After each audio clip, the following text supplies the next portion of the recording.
अस्सलाम वालेकुम dear student, this is Mohammad Sheb and welcome to our channel रुमीब्स एकेडमी। आज हम लोग मैथ्स क्लास 9 का एक्सरसाइज नंबर 1.2 लेकर आए हैं। जैसे कि मैंने आपको बताया था कि हम लोग जो है वो नेक्स्ट वीडियो में एक्सरसाइज नंबर 1.2 के जो है वो कुछ क्वेश्चंस करेंगे। क्योंकि हमने लास्ट की 2 वीडियोस जो हैं वो हमने ऑपरेशंस के ऊपर जो है वो बनाई थी कि जो सेट्स के ऑपरेशन होते हैं, जो सेट्स के ऊपर दो अगर सेट्स मौजूद हों, उनके ऊपर अगर ऑपरेशन अप्लाई हो रहे हों तो वो किस तरीके से सॉल्व होते हैं, जिनमें यूनियन, इंटरसेक्शन, डेल्टा और एक कॉम्प्लीमेंट था, अगर आपको याद हो तो। ठीक है, एक्स कॉम्प्लीमेंट या जो भी वॉटेवर नाम हो सेट का। तो इंशाल्लाह इनसे रिलेटेड जितने भी क्वेश्चंस हैं एक्सरसाइज नंबर 1.2 में आज हम उसको कवर करेंगे। तो चलिए स्टार्ट करते हैं। क्वेश्चन नंबर 1 आपके सामने लिखा हुआ है। अच्छा, क्वेश्चन नंबर 1 जो है उसको स्टार्ट करने से पहले आप सवाल देख लें कि एक सवाल लिखा हुआ है ऊपर जिसमें सेट्स दिए हुए हैं और उससे रिलेटेड सारे के सारे हमें क्वेश्चन दिए हुए हैं। ठीक है, अब सवाल में क्या कह रहे हैं, गिवन दैट, हमें जो दिया हुआ है सिर्फ क्वेश्चन लिख देते हैं यहाँ पर। वो हमें सेट क्या दिए हुए देखें, ए दिया हुआ है हमें FACE फेस, ए हमारे पास गिवन है FAC और E। ठीक है, जबकि हमारे पास बी गिवन है EGD एंड F। ठीक है, और यू हमारे पास गिवन है जिसको यूनिवर्सल सेट भी कहते हैं, ABCDEF और G। ठीक है, ये 3 सेट्स हमें दे दिए हैं। अब इससे रिलेटेड हमें क्वेश्चन जो है वो सॉल्व करने हैं। पहला क्वेश्चन है दैट इज कॉल्ड नंबर 1। ठीक है, और ये है आपका ए कॉम्प्लीमेंट। ए कॉम्प्लीमेंट, जैसा कि मैंने आपको बताया था कि कॉम्प्लीमेंट का मतलब होता है यूनिवर्सल सेट में से सब्ट्रैक्शन करनी है हमें जो भी गिवन सेट लिखा हुआ हो। ठीक है, तो यहाँ पर इसका मतलब क्या है, इसको अगर मैं सॉल्व करूँगा तो इसका मतलब है U minus A, U ABCDEF and G। ठीक है, माइनस ए हमारे पास है FAC और E। अगर आपको याद हो, अगर आप लोगों ने लास्ट वीडियो मेरी देखी हो तो मैंने आपको बताया था जो कॉम्प्लीमेंट होता है उसमें हम क्या करते हैं, जो दोनों सेट्स के अंदर जो एलिमेंट सेम होते हैं उन्हें ख़त्म कर देते हैं, FAC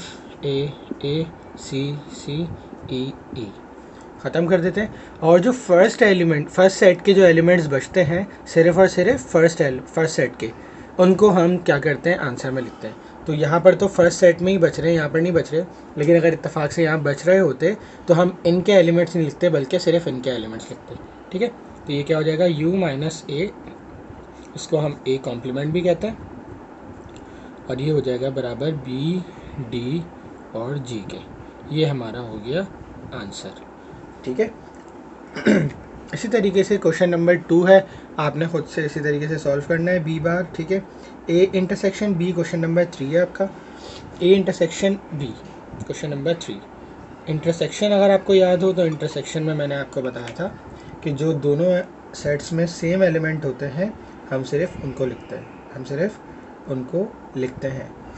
तो अगर मैं यहाँ पर बात करूँ ए इंटरसेक्शन बी की, तो हमारे पास ए क्या है, FACE, और इंटरसेक्शन बी क्या है, EGD एंड F।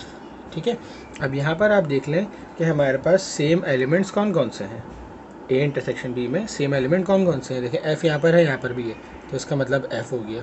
ए यहाँ नहीं है, C यहाँ पर नहीं है, E यहाँ पर है, यहाँ पर है, तो इसका मतलब हमारे पास इसका आंसर क्या हो गया, E और F अल्फ़ाबेटिकल ऑर्डर में लिख दिया मैंने। ठीक है, दिस इज़ आवर आंसर। ठीक है, इसी तरीके से जो है हमें सारे के सारे ये क्वेश्चन सॉल्व करने हैं। क्वेश्चन नंबर 3 के बाद क्वेश्चन नंबर 4। अच्छा, क्वेश्चन नंबर 4 मैं आप लोगों को करा देता हूँ, थोड़ा सा इसमें जो है ना ब्रैकेट्स आ गए तो उसको समझा देता हूँ। Question number 4, A union B whole bracket complement. इसका मतलब क्या होता है, इसका मतलब ये होता है कि सबसे पहले आपको ब्रैकेट सॉल्व करना है। जब कभी भी आपके पास ब्रैकेट आ जाए तो आपने फर्स्ट ऑफ ऑल क्या करना है, ब्रैकेट सॉल्व करना है। तो ऑलवेज सॉल्व ब्रैकेट फर्स्ट। ठीक है, तो अब यहाँ पर सबसे पहले हम A यूनियन B निकालेंगे। मैं डायरेक्टली सॉल्व कर रहा हूँ, ठीक है। आप लोगों ने स्टेप बाय स्टेप लिखना है, ए फिर यूनियन बी। तो ए यूनियन बी अगर मैं निकालूँ तो ए है यहाँ पर, बी नहीं है, सी आ गया, डी एक दफ़ा लिख देंगे, ई एक दफ़ा लिख देंगे, एफ एक दफ़ा लिख देंगे, और ए हो गया, सी हो गया, डी हो गया, ई हो गया, एफ हो गया, जी, ठीक है। ये हमारे पास ए यूनियन बी आ गया।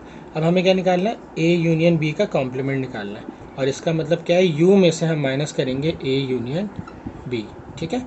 तो यूनिवर्सल सेट हम लिखेंगे A B C D E F and G, ठीक है। और जो हमने आंसर निकाला है ए सी डी ई एफ और जी, ठीक है। अब आप यहाँ देख रहे हैं सारे के सारे एलिमेंट मौजूद हैं, सिर्फ और सिर्फ बी मौजूद नहीं है। तो इसका मतलब ए यूनियन बी कॉम्प्लीमेंट का आंसर आ गया हमारे पास ओनली बी,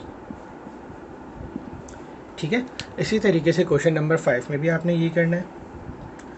पहले जो है आप क्वेश्चन नंबर 5 में आपको बता दूं, देखें इसमें ब्रैकेट नहीं है, तो सबसे पहले आप बी कॉम्प्लीमेंट निकालेंगे, ठीक है। उसके बाद बी कॉम्प्लीमेंट निकालने के बाद आपने ए इंटरसेक्शन बी कॉम्प्लीमेंट निकालना है, ठीक है। 6 भी इस तरीके से ही होगा, पहले ए कॉम्प्लीमेंट निकालेंगे, फिर बी कॉम्प्लीमेंट निकालेंगे, फिर उन दोनों का इंटरसेक्शन निकालना है, ठीक है।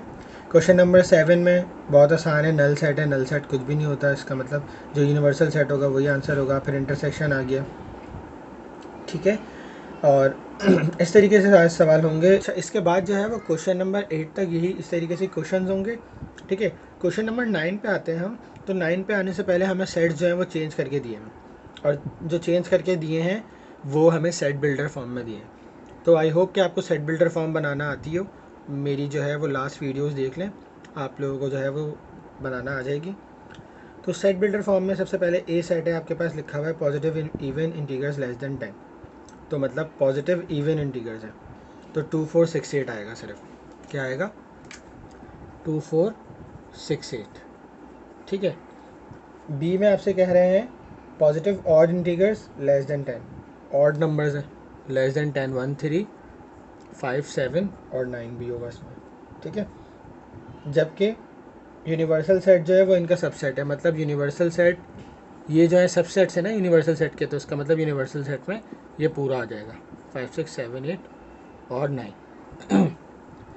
अब एक क्वेश्चन नंबर 14 एक एग्जांपल दे रहा हूँ, थोड़ी सी जो है वो थोड़ी सी टिपिकल था, ये मुश्किल था तो इसलिए मैंने ये लिखा है। क्वेश्चन नंबर 14 में क्या करना है आपने, सबसे पहले ए बार निकालना है। ए बार का मतलब होता है यू माइनस ए, तो यूनिवर्सल सेट लिखेंगे, ए सेट लिखेंगे। देखिए 2 से 2 कैंसिल, 4 से 4, 6 से 6, 8 से 8, बाकी जो एलिमेंट बच जाएंगे वो आपके आंसर होंगे, मतलब 1 3 5 7 और 9, ये हमारे पास आंसर होगा, ठीक है। अब हम निकालेंगे ए बार डेल बी। तो ए बार हमारे पास क्या है, 1 3 5 7 9, ठीक है। डेल बी क्या है हमारे पास, 1 3 5 7 9। डेल का मतलब क्या होता है, जो सेम एलिमेंट होते हैं वो कट जाते हैं, बाकी लिख दिए जाते हैं, तो सब के सब कट गए आपस में, ठीक है। सिर्फ और सिर्फ हमारे पास नल सेट बच गया, ये हमारे पास आंसर हो गया, ठीक है। इसी के और क्वेश्चन हैं वो आप लोग जो है वो प्रैक्टिस कर लीजिएगा। अच्छा, क्वेश्चन नंबर 15 के बाद क्वेश्चन नंबर 16 देखें, ये वेन्स डायग्राम का है, नेक्स्ट वीडियो में हम इसके बारे में बात करेंगे। क्वेश्चन नंबर 17 18 19 तीन जो है वो आपके वेरिफिकेशन वाले हैं, कि आपको लेफ्ट हैंड साइड और राइट हैंड साइड को प्रूव करना है। क्या करना है, left hand side and right hand side को प्रूव करना है। फॉर एग्जांपल मैं क्वेश्चन नंबर 17 आपको करा देता हूँ। क्वेश्चन नंबर 17 में आपसे कह रहे हैं कि आपके पास पहले सेट देख लें। सेट हमारे पास लिखे हुए 1 2 3 4 ए, ठीक है, और बी लिखा हुआ है 2 4 6 8, 2 4 6 8। अब हमें शो क्या करना है कि ए डेल बी बराबर है ए यूनियन बी के माइनस ए इंटरसेक्शन बी के। तो मतलब हमें ये इक्वलेंसी लानी है कि जो राइट हैंड साइड है वो लेफ्ट हैंड साइड के क्या है, इक्विवेलेंट है। तो इसलिए सबसे पहले हम क्या करेंगे, टेकिंग, ये आपकी मर्ज़ी है, कोई सी भी साइड ले सकते हैं, दोनों का आंसर सेम आना चाहिए। फॉर एग्जांपल मैं टेकिंग लेफ्ट हैंड साइड कर रहा हूँ, तो ए डेल बी निकालूंगा। ए मेरे पास है 1 2 3 4, ठीक है। डेल बी मेरे पास है 2 4 6 8, ठीक है। सेम एलिमेंट्स मैंने काट दिए, बाकी के जितने होते हैं वो सारे के सारे लिख दिए जाते हैं दोनों में, क्योंकि ये डेल्टा ऑपरेटर है। 1 3 6 8 ये आ गया हमारे पास ए डेल बी, ठीक है। इसको आप नाम दे दें इक्वेशन नंबर 1 का। अब हम यहाँ लिखेंगे टेकिंग राइट हैंड साइड। इसी तरीके से हम राइट हैंड साइड को सॉल्व करेंगे और राइट हैंड साइड का जो आंसर आना चाहिए वो 1368 ही होना चाहिए। ठीक है, तो A union B minus A intersection B. ठीक है, ये निकालना है हमें। तो सबसे पहले ए यूनियन बी की बात करें तो एक साथ लिख देते हैं। देखिए, ए यूनियन बी 1 2 3 4 6 और 8। ठीक है, सारे के सारे एलिमेंट एक दफ़ा लिख दिए जाते हैं ना, एक दफ़ा लिख दिए मैंने। अब ए इंटरसेक्शन बी निकाल लो। ए इंटरसेक्शन बी में क्या होता है, जो सेम एलिमेंट होते हैं दोनों तरफ सिर्फ वो लिखे जाते हैं। ठीक है, अब दोनों में सेम एलिमेंट कौन से, 2 और 4, तो 2 और 4 लिख दिया। ठीक है, अब क्या निकालूंगा मैं, अब मैं निकालूंगा ये चीज़। ठीक है, A union B minus A intersection B. तो यूनियन बी क्या है, 1 2 3 4 6 8 माइनस 2 and 4। अब देखें सेम एलिमेंट कट जाते हैं और फर्स्ट एलिमेंट के लिख दिए जाते हैं। तो 1368, तो हमारे पास क्या आंसर आ गया, 1368। ठीक है, इक्वेशन नंबर 2। तो हम यहाँ लिख देते हैं कि हैंस इट इज़ वेरीफाइड या it is prove that left hand side is equals to right hand side. ठीक है, इसी तरीके से क्वेश्चन नंबर 18 और 19 होगा। अच्छा, क्वेश्चन नंबर 19 तक सॉल्व करने के बाद क्वेश्चन नंबर 20 हमारे पास है डी मॉर्गन्स लॉ। ठीक है, लिखा हुआ है सवाल में वेरीफाइड डी मॉर्गन्स लॉ। ये डी मॉर्गन्स लॉ क्या है, एक मैथमेटिशियन है ऑगस्टस डी मॉर्गन। ठीक है, इन्होंने एक रिलेशन दिया था, 2 रिलेशन दिए थे सेट्स के ऊपर उनके ऑपरेशंस के साथ, जिसको हम कहते हैं डी मॉर्गन्स लॉ। वो जो रिलेशन है वो क्या है, ये कहते हैं कि the complement of A union B, the complement of A union B is always equal to the complement of A intersection the complement of B. ठीक है, ये रूल है, चाहे आप ए और बी सेट कुछ भी बना लें, ए और बी सेट अपनी तरफ से आप नाम दे दें और हमेशा जो ए यूनियन बी का कॉम्प्लीमेंट आएगा उन सेट्स के साथ वो हमेशा बराबर होगा A complement intersection B complement की। ठीक है, एक ये रूल था। और जो दूसरा रूल था वो इसके ऑपोजिट था, वो था ए इंटरसेक्शन बी का complement, the complement of A intersection B is always equal to the complement of A union the complement of B. ठीक है, ये 2 जो है वो लॉ थे जिन्हें डी मॉर्गन्स लॉ कहा जाता है।